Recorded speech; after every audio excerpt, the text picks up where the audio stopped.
Hi, I'm Dan. I recently did an internship. This was my first ever experience of working in an office and going to sales meetings. And that's what this is about.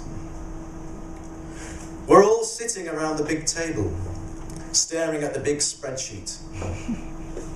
Some items are green because they're making more money than last week. Some items are red because they're making less money than last week. Some items are orange because they're making the same amount of money as last week. The big spreadsheet has many more meanings, deeper meanings, but I do not understand these meanings because I am new and this is my first sales meeting. To my right, Richard is starting to sweat. He's trying to explain to the rest of the group why his item is red. Well, there are certain factors which we must take into account. I mean, with regards to the, as opposed to, if we consider the rest of the team are shaking their heads and tutting professionally. I feel sorry for Richard. Apart from me, he's the newest and youngest addition to the table. Like me, Richard is eager to impress, but he speaks too quickly. His brain cannot keep up with his mouth, so he must fill the gaps with phrases like, with regards to, as opposed to, and on the basis that. To my left, flatulent manager Harriet raises her eyebrows at Richard. Tell us, Richard, why are you red this week? Well, on the basis that, as opposed to, with regards to we ought to call you Red Richard.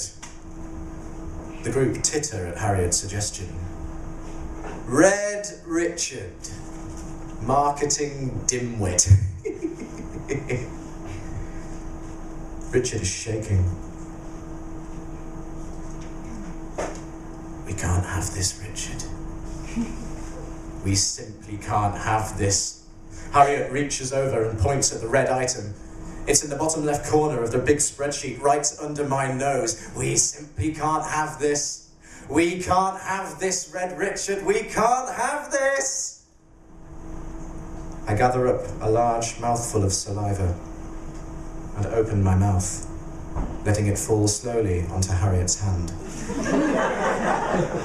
For a brief moment, her hand and my mouth are joined together with spit. Then, it detaches from my lip and onto the big spreadsheet. The whole table is silent. Harriet, unable to comprehend what's just happened, stares at the soiled hand and the soiled spreadsheet, her mouth open in disbelief. She slowly turns to face me. I gather up another mouthful of saliva and fire it into her fat, gaping mouth.